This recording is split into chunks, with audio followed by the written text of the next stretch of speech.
Apocalipse 13. Vi emergir do mar uma besta que tinha 10 chifres e 7 cabeças, e sobre os chifres 10 diademas, e sobre as cabeças nomes de blasfêmia.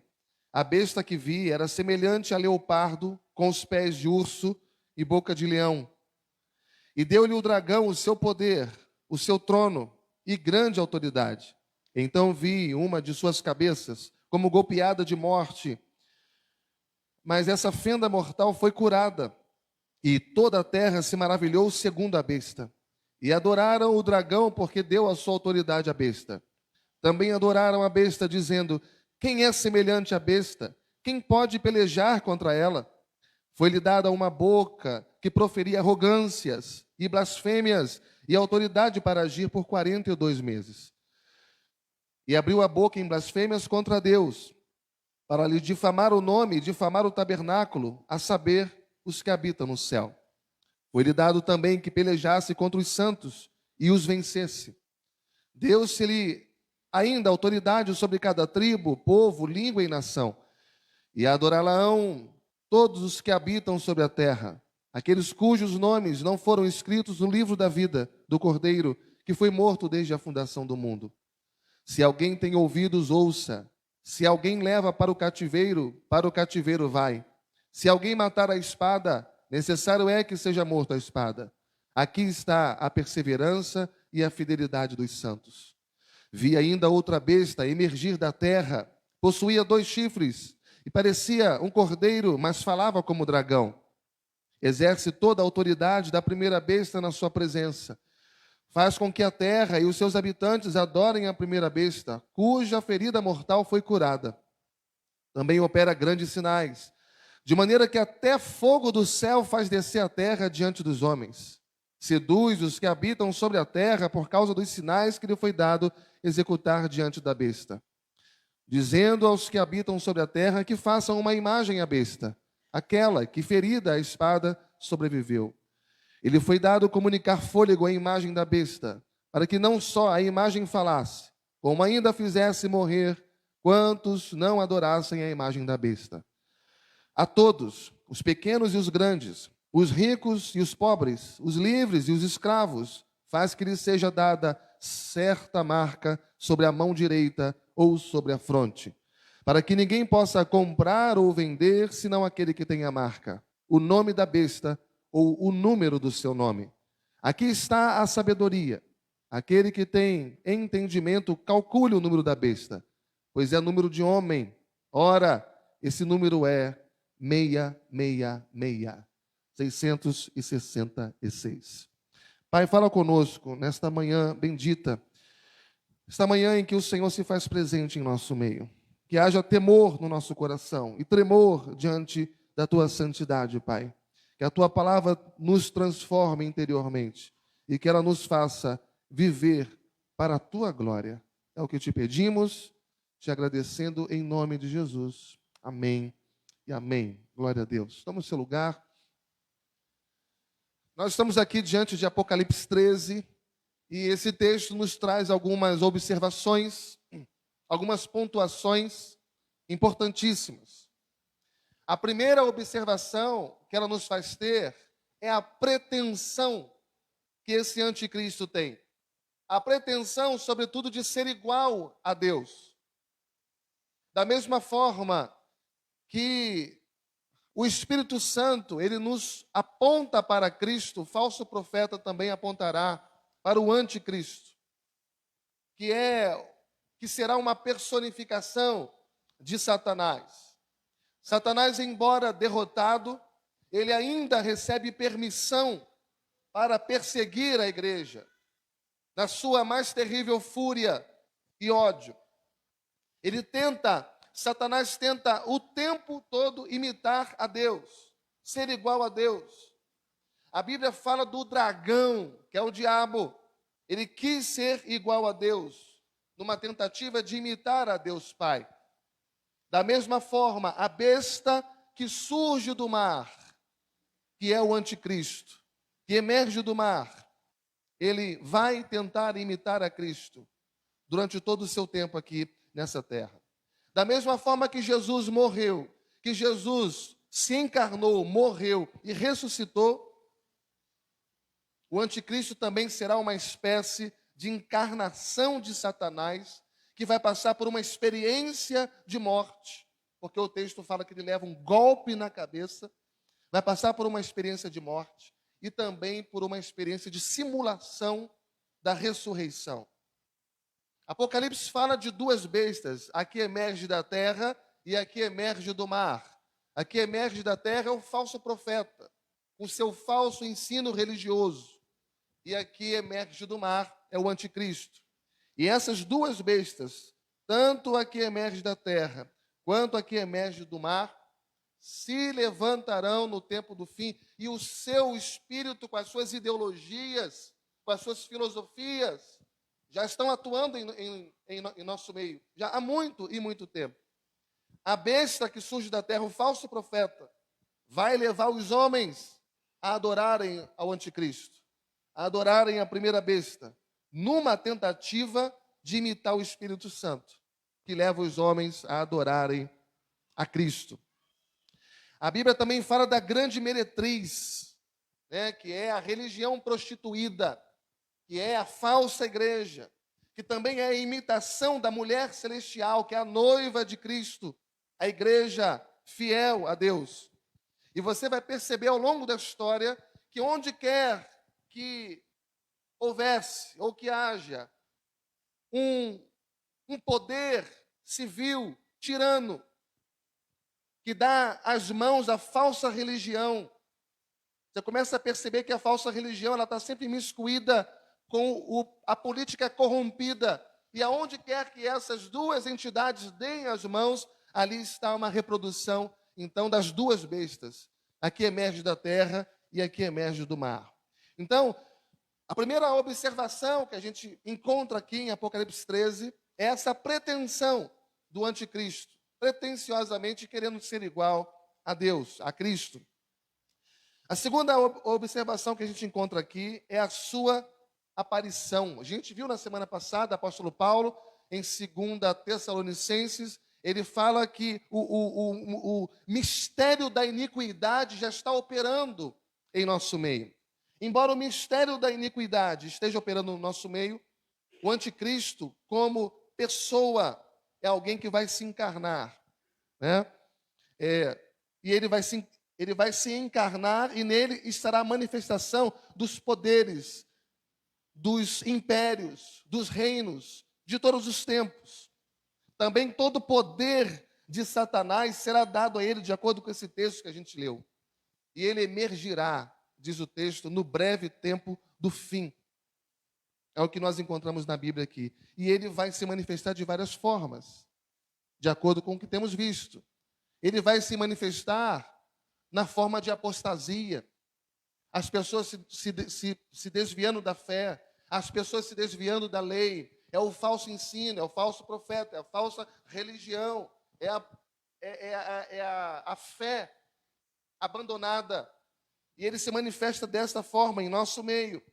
Ele se manifestará na grande tribulação, foi o que a gente viu lá na primeira mensagem da série, em Mateus 24, aquele sermão profético.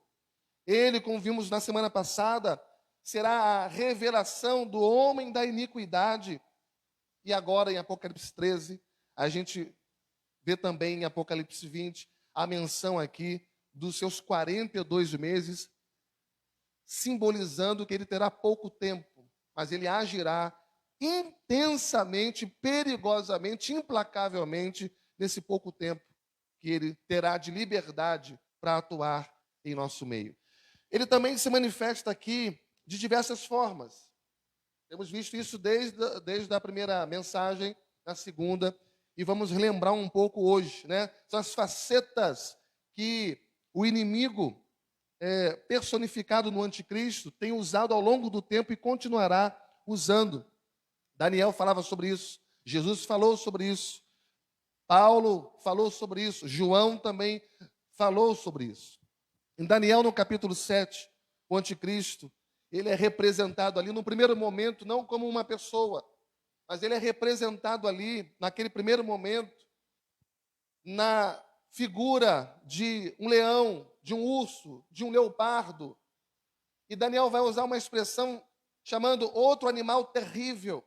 E ali ele está simbolizado pelos 4 reinos totalitários, por 4 reinos tiranos, a saber, o Império da Babilônia, o Império Medo-Persa, o Império da Grécia e também de Roma.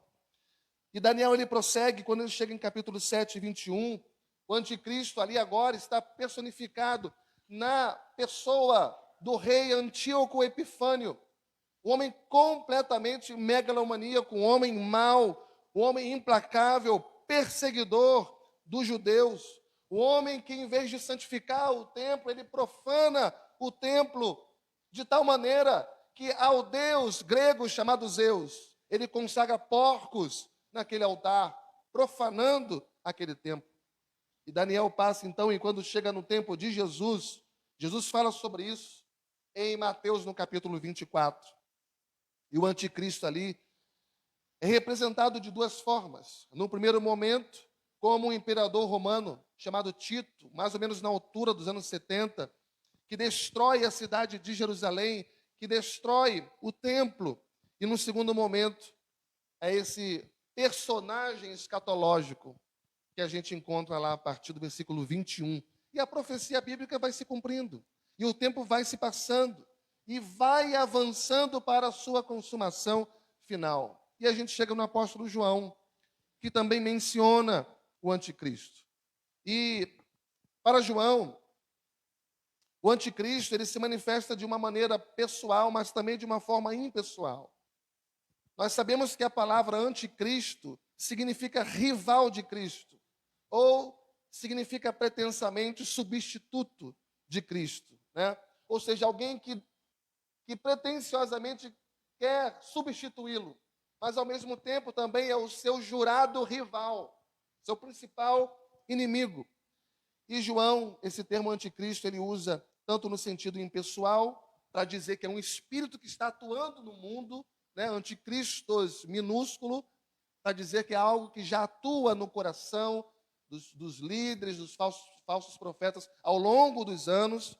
E ele fala isso em 1 João 4, versículo 2, mas também no sentido pessoal, porque em João 2 e 22, ele fala que assemelha-se ao anticristo aquele que é mentiroso, né? Em outro momento ele diz aquele que é perverso. Então ele fala ali no sentido pessoal.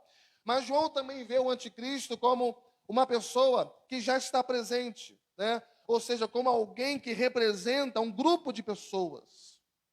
E assim o anticristo, então, é um termo usado para descortinar, né, ou descobrir uma quantidade de gente, povo, que está sustentando uma heresia, né? Está tentando, entre aspas, destronar o Cristo, está tentando desviar a adoração, o foco de Cristo e transportar para si mesmo. Então, João fala ainda tanto do anticristo que virá, quanto do anticristo que já está presente, especificamente em 1 João 2, versículo 28. Igualmente, João esperava também um anticristo que viria no tempo do fim, né? Entendendo ele que os anticristos são precursores daquele anticristo escatológico.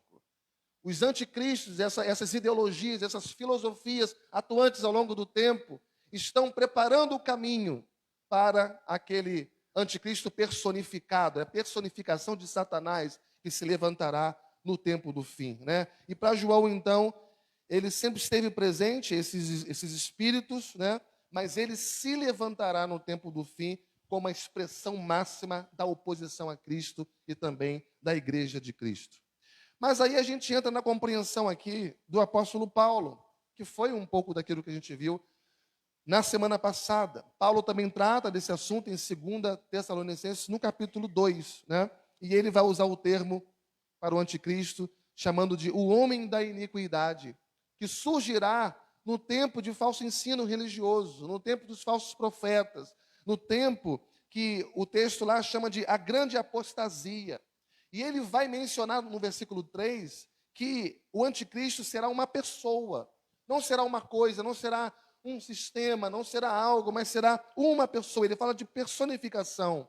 E ele será objeto de adoração no mundo inteiro. E ele fará falsos milagres. Não porque os milagres são falsos em si, não acontecerão em si. Acontecerão, de uma certa forma serão verdadeiros. Mas quando ele chama de falsos milagres, ele está falando que aqueles milagres realizados pelo anticristo, que admirarão a muitas pessoas, aqueles milagres afastarão as pessoas do verdadeiro Deus.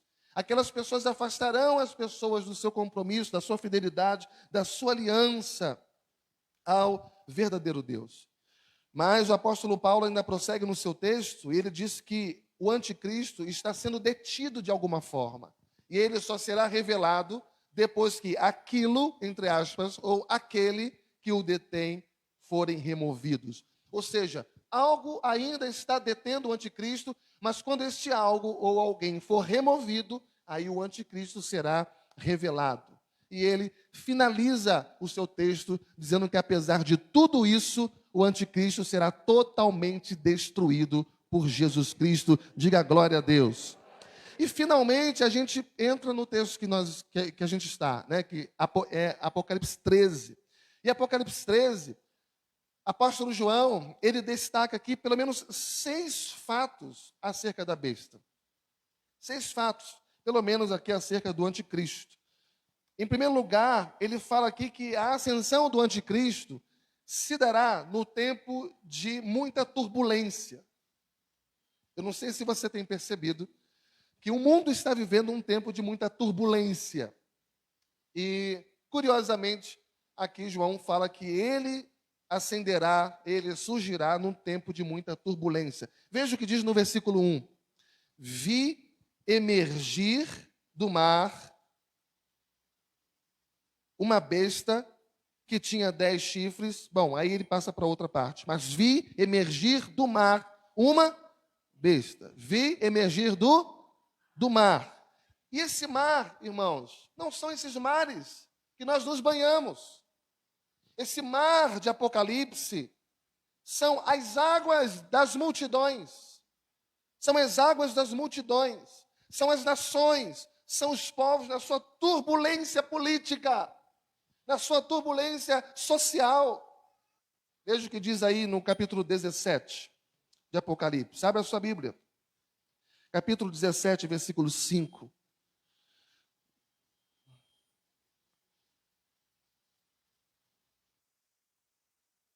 Na sua fronte achava-se escrito o nome, um mistério: Babilônia, a grande, a mãe das meretrizes, das abominações da terra, de toda a terra, de todos os povos. As águas são o símbolo das nações não regeneradas, daqueles que não são salvos, daqueles que não têm seus nomes escritos no livro da vida. E elas estão na sua agitação, elas estão na sua turbulência. Isaías menciona isso lá no capítulo 57, no versículo 20.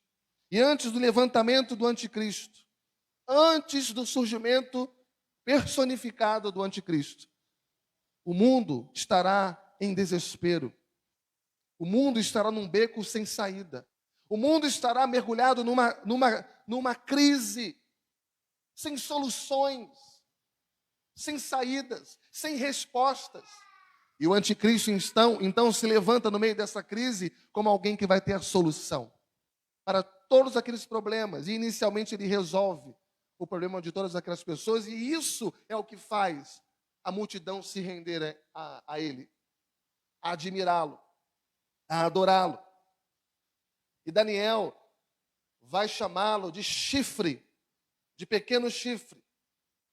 E Jesus vai chamá-lo de homem da desolação. Apóstolo Paulo, já falamos, vai chamá-lo de homem da iniquidade. João é o único que o cita como anticristo. E agora em Apocalipse ele vai dizer a besta que emerge do mar. Mas todos esses nomes, eles simbolizam a mesma pessoa. Esse personagem, ele se encarnou ao longo dos anos na figura dos imperadores. Ali estava o Espírito atuando no coração e na mente daqueles homens maus. dos reis maus, os tiranos que se levantaram liderando as nações ao longo dos anos. Mas ele, como Jesus aponta lá em Mateus 24, ele se levantará no tempo do fim como o anticristo escatológico. E ele, com seu grande poder, ele vai seduzir as pessoas com sua eloquência, com seus milagres, com a sua capacidade de resolução, com a sua autoridade sobre os governos, sobre os líderes, sobre os falsos profetas, sobre as falsas igrejas. Ele será um objeto de admiração por todos e conquistará as nações da terra. Mas ele se levantará num contexto de grandes convulsões naturais também. Mateus 24 fala sobre isso. Ele se levantará num contexto de terremotos. Ele se levantará num contexto de pandemias, de fomes. E é o que está se agravando em nosso meio. Quando se encontra uma vacina para uma coisa, aparece outra muito pior. E falamos na semana passada que só no estado do Rio de Janeiro, o índice da população com fome saiu de 4%, foi para 21%. Isso é um absurdo. Isso é inacreditável. E é nesse contexto de fome, de epidemias, de pandemias, de terremotos, ou seja, de convulsões naturais e sociais, ele se levanta. Ele se levanta, também como vimos no tempo de guerras, em que se fala de rumores de guerras, reinos se levantando contra reinos, o mundo entrando em campo de guerra. Será que nós não temos visto isso, irmãos? Muito mais nesses dias. Ele se levantará num tempo também de inquietação religiosa. E a Bíblia aponta para nós, irmãos, que ele brotará do ventre da grande apostasia. Sabe como? Em que os homens vão abandonar o verdadeiro ensino para seguir a ensinos de demônios. Tantas vezes imperceptivelmente, mas indo atrás de falsos profetas, compondo a multidão dos falsos cristãos.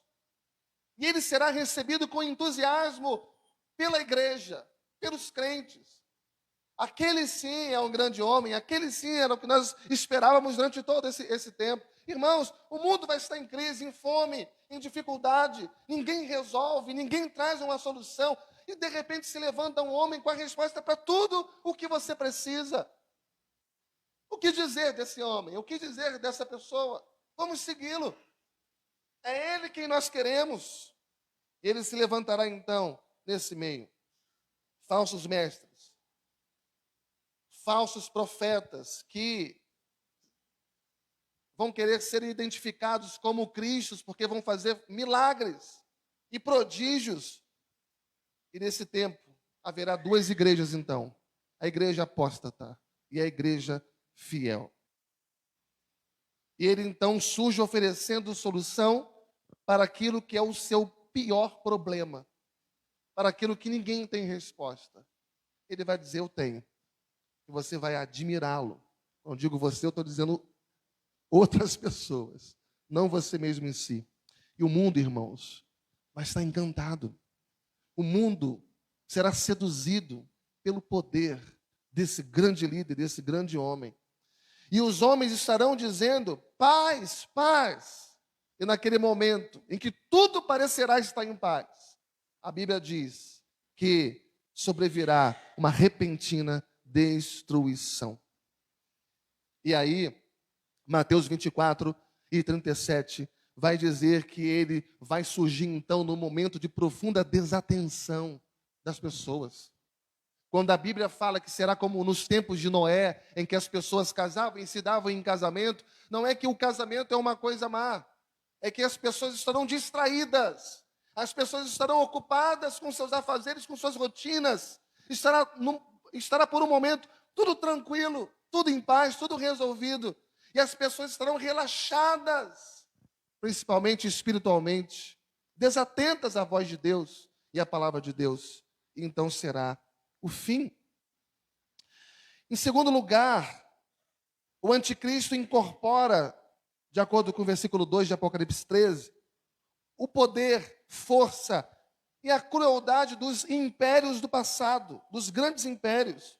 A besta que vi era semelhante ao leopardo, com os pés como de urso, boca de leão, e deu-lhe o dragão o seu poder, o seu trono e grande autoridade. Já vimos sobre isso. Leopardo, leão e urso, tudo isso apontando para os grandes impérios do passado, né?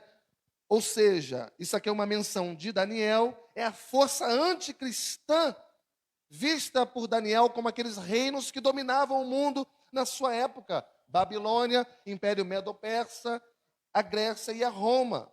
O anticristo, então, ele incorpora na sua pessoa os poderes de todos aqueles impérios antigos, acumulados.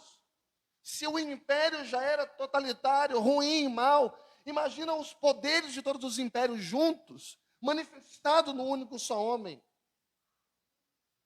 É isso que o texto fala aqui. Isso quer dizer para nós que o anticristo ele é o braço de Satanás, atuando naquele momento. O falso profeta é a mente de Satanás, e o anticristo é o seu braço. E ele será totalmente mau.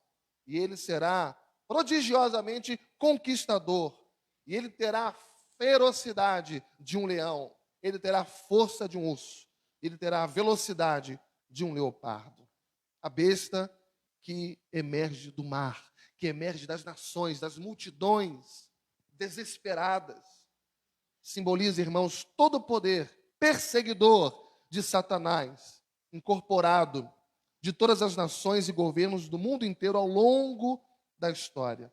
E essa besta, ela tem diferentes formas, mas no final se manifestará como o homem da iniquidade. Mas o texto prossegue, Apocalipse 3, 4, o anticristo agirá no poder de Satanás. Versículo 3 diz que ele se manifestará com um grande milagre. Um grande milagre. Então, ele será distinguido como uma pessoa sobrenatural, poderosa, não é possível. Ele é o cara sobrenatural. Ele vai ser de alguma forma golpeado, mas ele vai simular uma ressurreição, porque toda a sua tentativa é imitar a Cristo.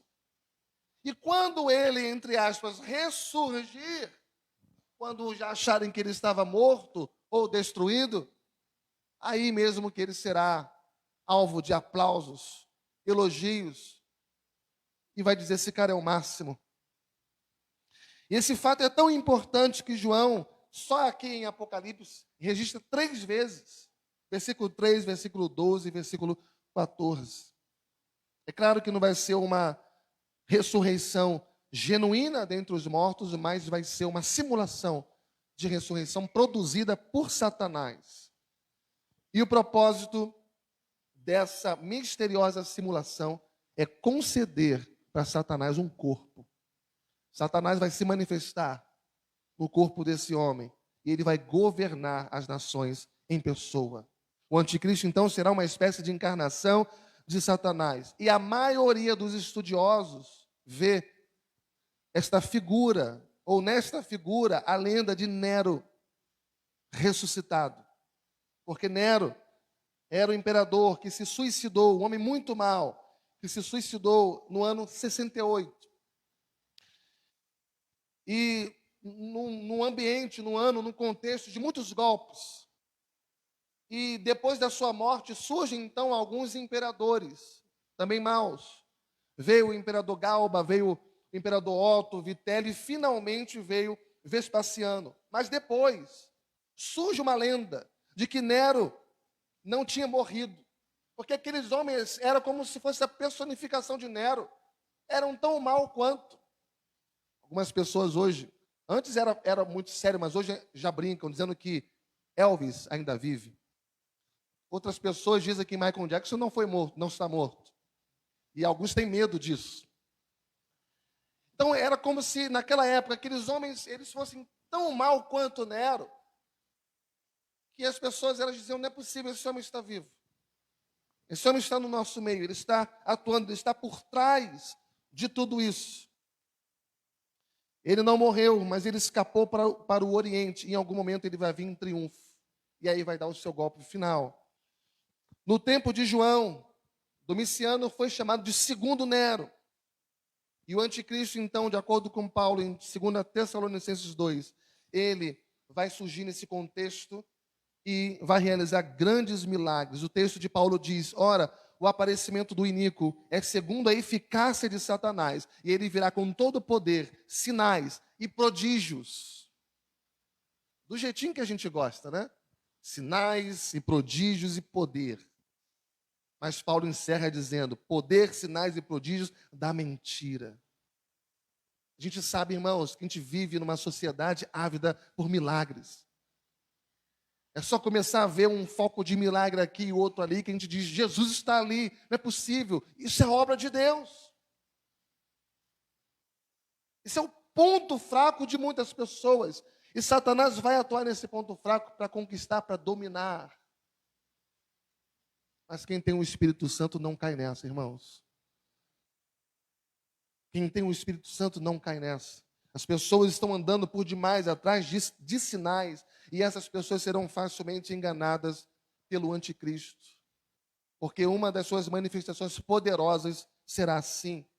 Ele também vai ensinar e ditar falsos ensinos. Paulo fala isso lá no versículo 11. E será num contexto em que as pessoas não suportarão a sã doutrina. Timóteo fala disso. Então, não me venha com doutrina, não me venha com a palavra de Deus, não me venha com o evangelho genuíno, porque isso não alimenta a minha alma. Eu preciso de algo que massageie aqui dentro, porque eu estou angustiado.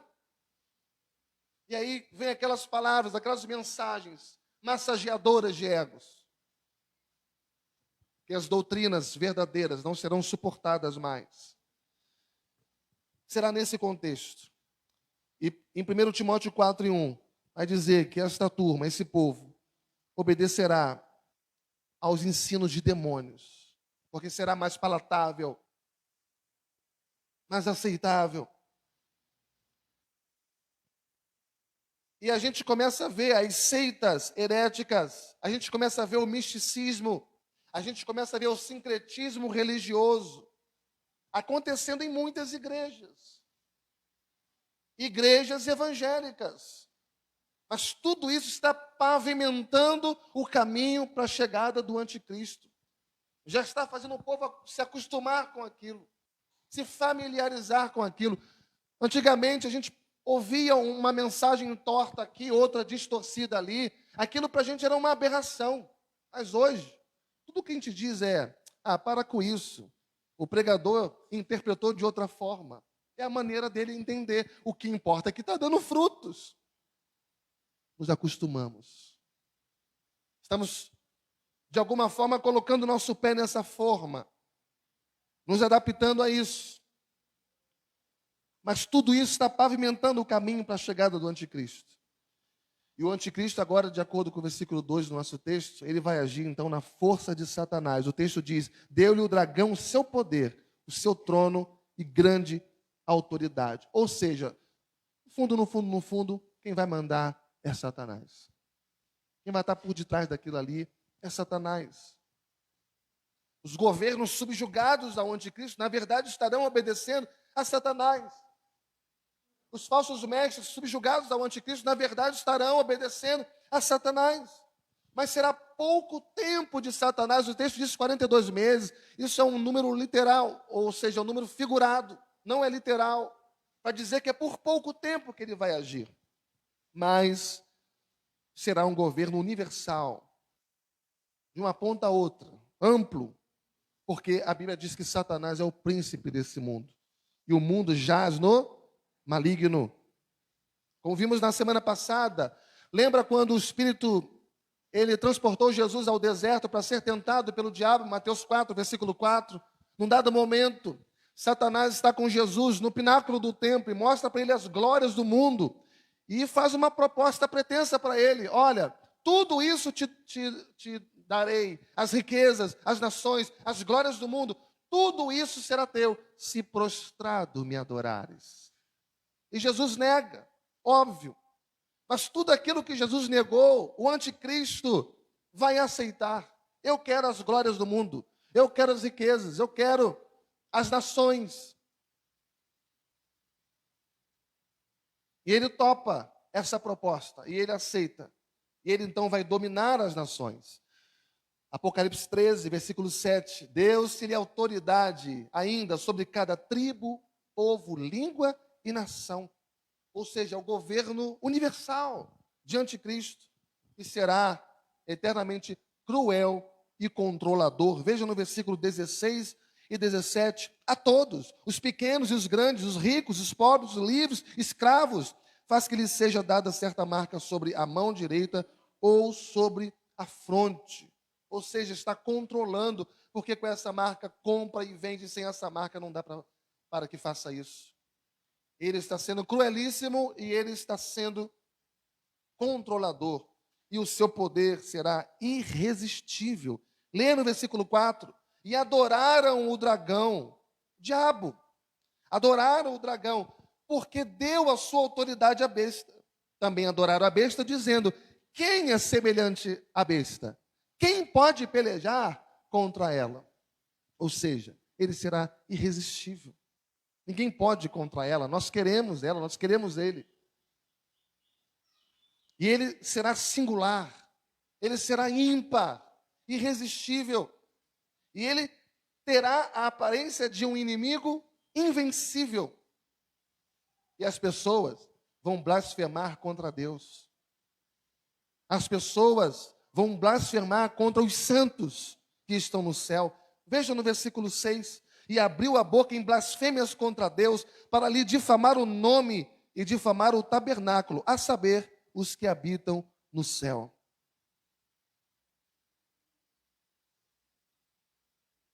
E a igreja que estará na terra ainda, ele vai perseguir e ele vai matar. Veja no versículo 7. Foi-lhe dado também que pelejasse contra os santos e os vencesse. Veja no versículo 15. E foi-lhe dado comunicar fôlego à imagem da besta, para que não só a imagem falasse, como ainda fizesse morrer quantos não adorassem a imagem da besta. A vitória da igreja não está em continuar viva nesse mundo pecador, nesse mundo mau. A vitória da igreja está, e ainda que ela tenha que morrer, mas ela morre fiel a Deus. E para nós morrer é lucro. E para nós viver é Cristo. Mas em quarto lugar, o anticristo será um objeto de adoração em toda a terra. Já vimos isso no versículo 3, vimos no versículo 4. Olha, leia o versículo 8. E adorá-la-ão todos os que habitam sobre a terra. Mas existe uma peculiaridade nessas pessoas. O texto prossegue e diz: quem vai adorar são aqueles cujos nomes não foram escritos no livro da vida do Cordeiro. Adoração ao anticristo é a mesma coisa que adoração a Satanás. E você vai ver que a adoração é o tema central em Apocalipse. Do capítulo 1 ao capítulo 2, todos estão adorando de alguma forma. Ou você vai ver um povo adorando a Satanás, ou você vai ver o povo adorando a Deus. Ou a noiva está adorando o Cordeiro, e a igreja apóstata está adorando ao dragão e o anticristo. O que acontece aqui? O mundo está ensaiando a adoração aberta a anticristo. Tudo isso que você vê, todos esses desvios que você vê hoje, já é um ensaio, já é um laboratório, já é uma acomodação, porque o povo está ensaiando essa adoração a Satanás e ao anticristo. O satanismo está em alta. O satanismo está se desdobrando dentro das igrejas.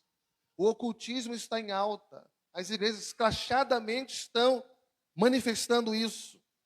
As seitas esotéricas, que é uma mistura de tudo, estão em evidência. Falamos na semana passada daqueles crentes que não conseguem sair de casa sem ler o seu horóscopo, para saber como que vai ser o seu dia ou a sua semana. Como que quem regesse a sua vida, dominasse a sua vida, fossem os astros, irmãos. O sangue de Jesus tem poder. Quem governa a nossa vida é o Senhor Deus, é Jesus Cristo. O que você precisa para saber como vai ser seu dia, sua semana, seu mês, seu futuro, é da palavra de Deus.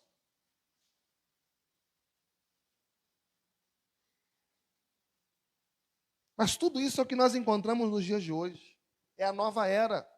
que está proclamando a chegada de um novo tempo. E a humanidade vai se curvar diante deste grande líder mundial. A adoração a ídolos é a mesma coisa de adoração a demônios. A necromancia, aquela consulta com os mortos, para saber como é que vai, se vai bem, se está bem, para saber o que está de errado aqui comigo, você está aí do outro lado, está vendo, me fala, me conta. Tudo isso é que nós encontramos, isso é adoração a demônios. O grande e última estratégia e plano do anticristo é levar os seus súditos a adorarem a Satanás. Esse será um período de grande apostasia. Versículo 3 diz assim: então vi uma de suas cabeças como golpeada de morte, mas essa ferida mortal foi curada, e toda a terra se maravilhou segundo a besta, e adoraram o dragão, porque deu a sua autoridade. Veja, que eles se maravilhavam com o anticristo, se maravilharão com o anticristo, e por causa disso adorarão ao dragão. Eles admirarão o anticristo, e terão seu coração preparado então para adorar a Satanás. Isso será um período de apostasia, ou seja, de desvio da lei, dos absolutos, desvio da fé. E nesse tempo, os homens não suportarão a palavra de Deus, não suportarão a verdade, obedecerão a falsos ensinos, a ensinos de demônios. É o humanismo idolátrico. É subir no púlpito e começar a pregar para alegrar as pessoas. E começar a pregar para fazer com que as pessoas voltem melhores para suas casas. Uma mensagem como essa de hoje, irmãos, não é bem aceita por muita gente. É repudiada por muitos. Mas aqueles que têm o selo do Espírito Santo da promessa, aqueles que têm a marca de Cristo, aqueles que têm o seu nome escrito no livro da vida, sabem a importância desse momento precioso de despertamento e não de engano. O endeusamento do homem e a consequente veneração, tudo isso é uma prática satânica. Adoração ao homem e adoração a demônio é a mesma coisa, porque o único de ser adorado é o Senhor Deus e não há outro. E o anticristo então vai fazer uma forte oposição a toda adoração que não seja a ele mesmo. Você não vai poder adorar a ninguém e a nada senão a ele. E ele vai se opor, diz Paulo, ele vai se levantar contra tudo aquilo que se chama Deus, ou que seja objeto de culto a Deus.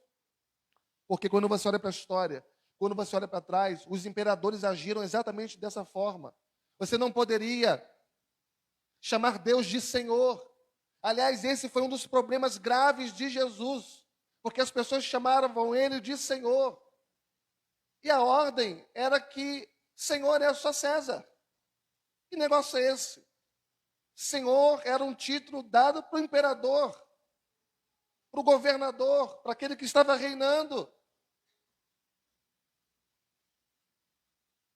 Isso é um espírito maligno de anticristo que não vai aceitar que nada nem ninguém seja chamado de Senhor ou Deus, senão Ele. Ele então vai se opor e se levantar contra tudo o que se chama Deus ou que seja objeto de culto a Deus. Assim agiram os imperadores romanos, que viam no culto ao imperador um elo de fidelidade dos súditos ao seu império. Deixar de adorar o imperador era infidelidade ao Estado. As pessoas sofriam penalidades. O anticristo também vai se levantar e ele vai se assentar no templo de Deus, como se fosse Deus, como se fosse Senhor. Ele vai se passar então como tal. E muitas pessoas dedicarão glória e honra a ele, porque ele vai pretensamente usurpar a glória e honra que é devida somente a Deus. E a adoração ao anticristo será universal. Veja no versículo 16, diz assim: a todos, já li isso, pequenos, grandes, ricos, pobres, livres, escravos, faz com que lhe seja dada certa marca sobre a mão direita ou sobre a fronte. Versículo 8 diz assim: e adorá-la-ão todos os que habitam sobre a terra, todos os habitantes da terra, todos os habitantes da terra, diz João aqui. Satanás então vai tentar imitar a Deus também nesse aspecto. Ao saber que Deus tem os seus selados, ao saber que Deus tem os seus escritos no livro da vida, ele também vai selar os seus com a sua marca da besta. Porque ele tenta imitar o Senhor em tudo. Já que Jesus tem os seus selados pelo Espírito, eu vou selar o meu também com a marca da besta. E aí, irmãos, não será espanto para muitos. Pelo contrário, todas as classes sociais vão entrar nessa igreja apóstata. Todas as classes sociais vão receber a marca da besta, de acordo com o versículo 16. E o anticristo vai perseguir de forma cruel aqueles que recusarem e aqueles que não o adorarem. Esse será um tempo de grande angústia, já descrito por Jeremias, já descrito por Daniel, e como vimos na mensagem inicial, descrito por Jesus em Mateus 24. E a igreja de Cristo será uma igreja mártir. É uma igreja mártir. Veja no capítulo 13, versículo 7. Foi-lhe dada uma boca como uma boca que proferia... Eu li o versículo 5. Versículo 7. Foi-lhe dado também que pelejasse contra os santos e os vencesse. Deu-lhe autoridade sobre cada tribo, povo, língua e nação. Versículo 15, foi-lhe dado comunicar fôlego à imagem da besta, para que não só a imagem falasse, como ainda fizesse morrer quantos não adorassem a imagem da besta. A igreja será a igreja mártir. Veja versículo 10. Se alguém leva para o cativeiro vai. Se alguém matar a espada, é necessário que seja morto a espada. Mas aqui está a perseverança e a fidelidade dos santos. Os crentes fiéis vão vencer o diabo. Os crentes fiéis vão vencer o anticristo, porque eles vão preferir morrer, se tiver que morrer, do que apostatar da fé. E a sua morte, aonde se imaginará que estará a sua derrota, ali estará a sua vitória. Como Jesus, que morreu na cruz, e Satanás sorriu, se alegrou, celebrou, achando que ali era a derrota de Jesus, mas ao terceiro dia ele ressuscitou e tomou em suas mãos a chave da morte, do inferno. Louvado seja Deus. Jesus Cristo é vencedor, é vencedor. E aonde se achava está a sua derrota, ali estava a sua vitória. E aonde entenderem que é a derrota da igreja, ali estará a sua vitória. Será que você está pronto, se necessário for, morrer por Cristo? Hoje, por tão pouco, a gente nem a igreja vem, irmãos. Hoje, por tão pouco, a gente nem lê a Bíblia mais e nem ora mais. Será que estaríamos nós prontos a morrer por Cristo? Quinto lugar, o anticristo ele vai fazer uma oposição aberta a Deus. Um candidato, há algumas semanas, disse: se eu ganhar, eu vou destruir a igreja. Se eu ganhar as eleições, eu vou destruir a igreja. Não vou dizer quem é, depois você entra no YouTube e põe lá, talvez você encontre. Não estou dizendo que é ele, estou dizendo que é um espírito que atua. O anticristo fará oposição aberta à igreja. Oposição aberta contra Deus, oposição aberta a Deus. O anticristo será um opositor consumado de Deus, e o Daniel fala sobre isso no capítulo 7, versículo 25. Proferirá palavras contra o Altíssimo, contra o Deus dos deuses, falará coisas incríveis. E o apóstolo Paulo diz que ele se opõe, se levanta contra tudo que se chama Deus, ostentando-se como se fosse o próprio Deus. E João declara: e abriu a boca em blasfêmias contra Deus, para lhe difamar o nome. E ainda vai dizer na sua epístola: esse é o anticristo, porque ele nega o Pai e o Filho. Ele vai usar, irmãos, de todas as formas, para ridicularizar o nome de Deus. Não tem quando você passa por uma prova, não sei se alguém chegou para você e disse, mas aonde que está o seu Deus? Ridicularizando. Isso será de forma mais intensa, mais escrachada, mais aberta. Ridicularizando o nome de Deus. Fazendo chacota com o nome de Deus. E se opondo violentamente. De acordo com Daniel 7, Apocalipse 12, Apocalipse 13. Ele magoará os santos do Altíssimo e cuidará em mudar os tempos e a lei. Ele vai mudar os tempos, e os tempos estão mudados. Ele vai mudar a lei, e as leis estão sendo alteradas. E os santos lhe serão entregues nas mãos. Ele fará guerra contra os santos e prevalecerá contra eles. Mas Apocalipse 12, 11 diz que os santos os vencerão com a sua morte. Versículo 7, foi-lhe dado também que pelejasse contra os santos e os vencesse. O anticristo se levantará contra a igreja, se levantará contra o culto, se levantará contra toda a expressão de fidelidade a Deus. E esse será o ponto mais intenso da grande tribulação. Todas as evidências que a gente leu aqui agora mostra para nós que a igreja não será poupada disso, como existe um viés doutrinário que ensina. Mas nós não acreditamos que a igreja será poupada disso, porque nós temos argumentos mais profundos e suficientes para nos mostrar que nós teremos que enfrentar isso. Eu não sei se é a nossa geração. Tudo indica que sim, mas eu não posso afirmar. Mas enfrentaremos, o povo de Deus enfrentará. Mas o Senhor vai nos dar graça. Alguém diz, pastor, mas como que eu vou suportar isso? Deus vai te dar, no momento que você precisar, fé suficiente para você ser fiel até o fim, para você receber a coroa da vida.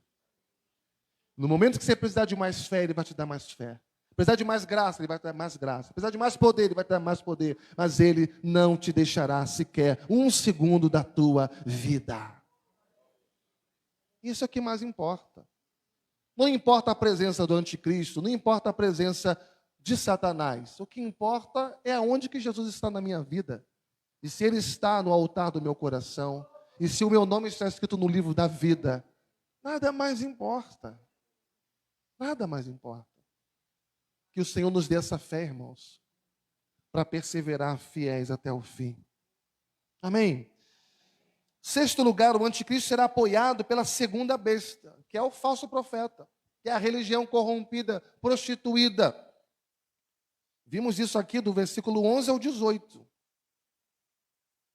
E a segunda besta, que é o falso ensino religioso, o falso profeta, falso mestre, o falso líder, ele vai seduzir o mundo inteiro e vai conduzir a multidão, as multidões a adorarem o anticristo. Se o anticristo é o braço de Satanás, o falso profeta é a mente de Satanás. Ele é o falso profeta. A primeira besta age no campo político. A segunda besta vai agir no campo religioso.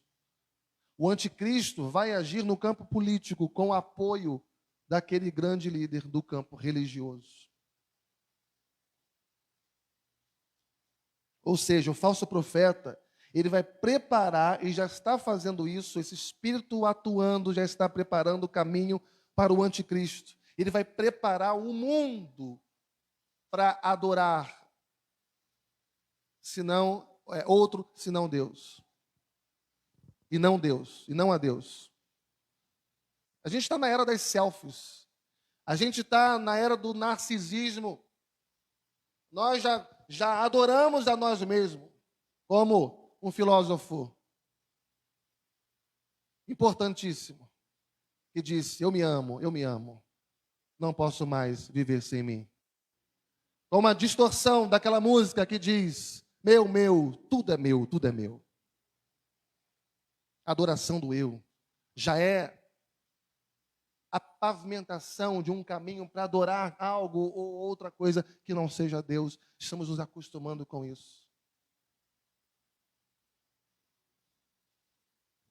A primeira besta, que que é o anticristo, vai ser conhecida pelo seu poder conquistador, pela sua força, está aqui no versículo 4. E a segunda besta vai ser conhecida, versículo 13 ao 16, pelo seu poder sobrenatural de fazer milagres.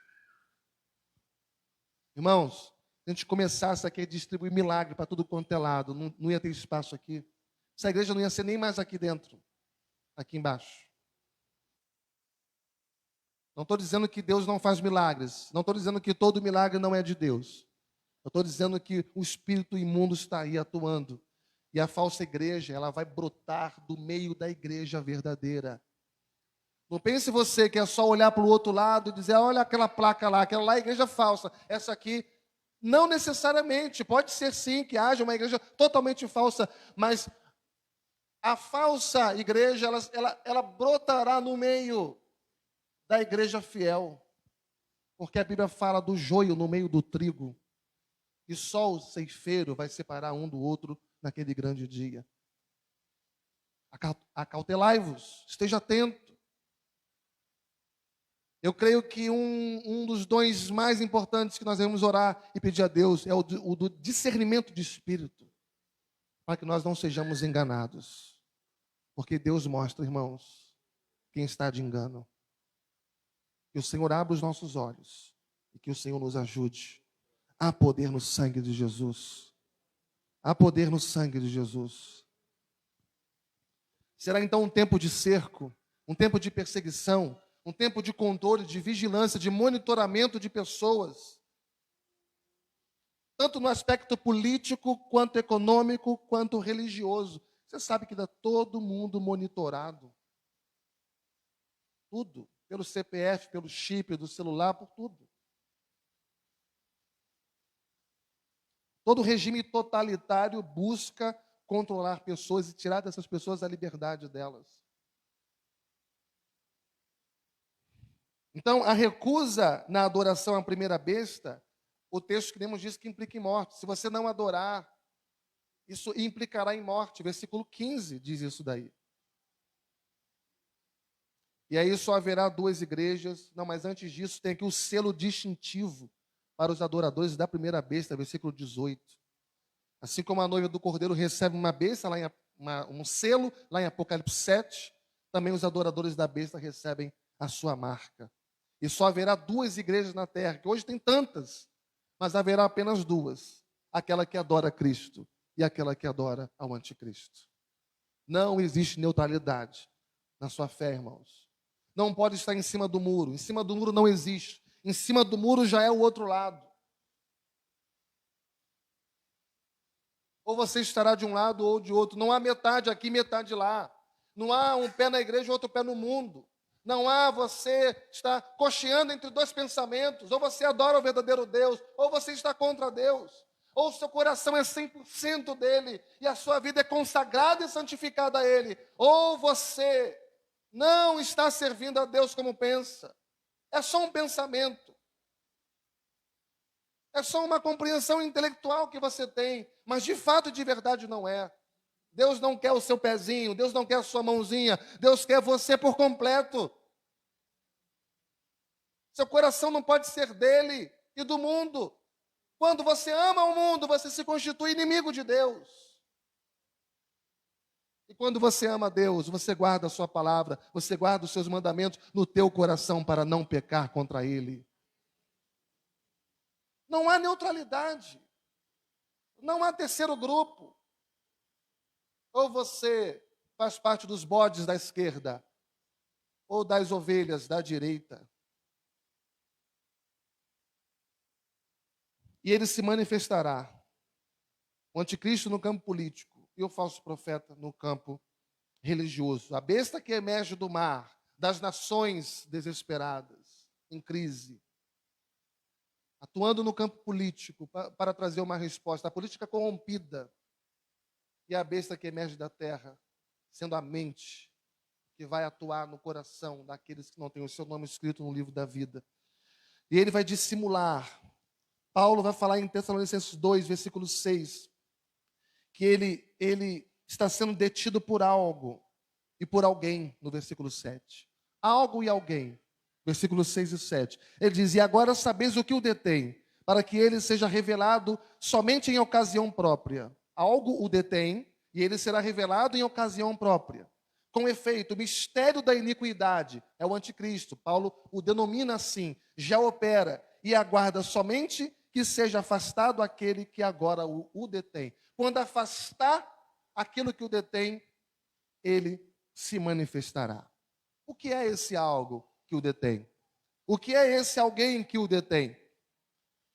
E a maioria dos estudiosos vai dizer que esse algo é a lei. E que este alguém é aquele que faz a lei ser cumprida. Ou seja, o anticristo vai surgir no período de grande apostasia, quando os homens não suportarão as leis. Os homens não suportarão as leis. Os homens não suportarão regras, não suportarão normas, não suportarão absolutos. Será que a gente vive nessa época? Ou ainda falta muito tempo para isso? Numa época em que a humanidade se entregará facilmente à ilegalidade. A ilegalidade, filho da perdição. Segundo lugar, o número da sua identificação, versículo 18. Aqui está a sabedoria. Aquele que tem entendimento calcule o número da besta, pois é o número de um homem. Ora, esse número é 666. O anticristo, no seu cumprimento profético, ele se deu nos governos anticristãos e totalitários ao longo dos séculos. Esses governos anticristãos perseguiram a igreja. O falso profeta simboliza as religiões, simboliza as ideologias, simboliza as filosofias falsas. Falso profeta é aquilo que atua na mente, nas ideologias, nas filosofias, é aquilo que vai mudando o seu pensamento, que vai fazendo com que você se utilize até mesmo da palavra de Deus para se afastar do propósito de Deus. Vai atuando na mente, desviando os homens de Deus e os fazendo, muitas vezes imperceptivelmente, a adorarem o anticristo e ao dragão. Mas ambas as bestas, a que emerge da terra e do mar, o falso profeta e o anticristo, eles se opõem à igreja durante essa grande dispensação, que vai da primeira vinda de Cristo até a segunda vinda de Cristo. Porém, o anticristo, ele aponta para um personagem escatológico. É o anticristo com A maiúsculo, que é a personificação de toda a maldade dos impérios totalitários, dos governos totalitários de toda a história até os dias de hoje. E como vimos, ele será uma pessoa, um homem da iniquidade, o filho da perdição, o abominável da desolação, a besta que emerge do mar, a encarnação de Satanás. No primeiro século, os cristãos primitivos achavam que era Nero. Já os reformadores, a partir do século XVI, eles achavam que era o Papa Romano. Os estudiosos modernos, eles disseram que foi representado por Napoleão, Hitler, Mussolini. Na verdade, curiosamente, o Papa Romano, que arroga para si o título de Vicarius Filii Dei, substituto do Filho de Deus, substituto de Cristo, Papa Romano, Hitler, Mussolini, também Napoleão e também Nero, todos esses nomes, quando eles são transliterados em alguns idiomas, inclusive no idioma romano, eles no final, eles têm o seu número 666. Mostrando ali um espírito atuante em tudo aquilo que se opõe contra Deus ou que quer substituir, arrogar para si a autoridade que só pertence a Ele. Fato é que os seus números são 666. O número 7, nós já sabemos que é o número da perfeição, é o número perfeito. 7 é o número perfeito, 6 é o número imperfeito. 6 é o número do homem. 4 é o número do mundo. 7 é da perfeição. É daquilo que é pleno, é completo. 6 é o número incompleto, é o número imperfeito. 6 é o número do homem, incompleto, imperfeito, é o número do fracasso. E 666 é incompleto, incompleto, incompleto, imperfeito, imperfeito, imperfeito, fracasso sobre fracasso sobre fracasso. Não importa o que o inimigo tentar contra Deus, a Jesus, a igreja, ele será fracassado em todos os seus projetos. Porque maior é o que está em nós. Louvado seja Deus. Ele incorporará a plenitude da imperfeição, a consumação da maldade. Mas ele terá o seu poder limitado.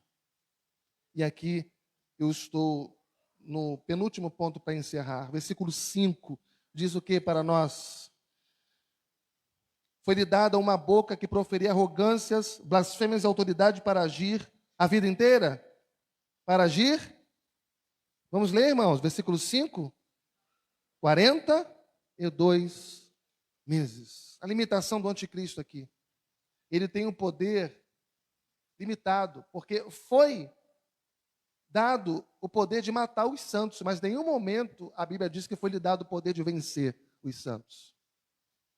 A igreja não perde quando ela morre. A igreja, ela é derrotada quando ela é infiel, não quando ela morre. Não foi dada autoridade para vencer, foi dada autoridade para matar. Os verdadeiros servos de Deus vão preferir morrer, se necessário for, do que apostatar da fé. E quando ele tiver que morrer, e morrer em fidelidade, ali está vencendo a besta. Ali ele está vencendo a besta. Então nós não temos que temer, irmãos, aquele que tem poder de matar o corpo, mas não tem poder de matar a alma. Você tem que temer aquele que tem poder de destruir o corpo e a alma, que é Deus. O diabo pode até destruir o seu corpo, mas ele não pode tocar na tua alma, porque ela pertence ao Senhor. O anticristo, ele não pode fazer nada contra Deus, nada contra os remidos na glória, a não ser falar mal. Versículo 6 diz que ele abriu a boca em blasfêmias contra Deus. Ele tem o seu tempo limitado no versículo 5. E quando o seu tempo acabar, Apocalipse 19, 20, diz que ele será lançado no lago de fogo para sempre. Para sempre. E para terminar, haverá então a sua total destruição. É o que diz Paulo em 2 Tessalonicenses capítulo 2, versículo 8. Jesus o matará com o sopro da sua boca na manifestação da sua vinda. E ele será quebrado então, irmãos, sem esforço de mãos humanas. A vingança não pertence a nós, ela pertence ao Senhor. Ele vai exercer o domínio por um tempo, mas Jesus Cristo vai tirar o domínio do anticristo e vai o destruir, e vai o consumir até o fim. Daniel fala isso no capítulo 7 e 26. E Apocalipse 19 e 20 vai dizer que ele vai ser lançado num lago de fogo com enxofre. E Paulo vai dizer que Jesus vai colocar todos os seus inimigos debaixo dos seus pés. E aonde vai estar você? E aonde eu estarei? Em que condições nós estaremos, irmãos, como igreja? Nós estaremos selados, selados por Deus. Apocalipse 9 e 4 diz que Deus nos selou. E porque nós fomos selados por Ele, nós preferiremos a morte. E assim nós venceremos o dragão e o anticristo. Aqueles cujos nomes estão escritos no livro da vida não adorarão ao anticristo, mas eles reinarão com Jesus Cristo para sempre.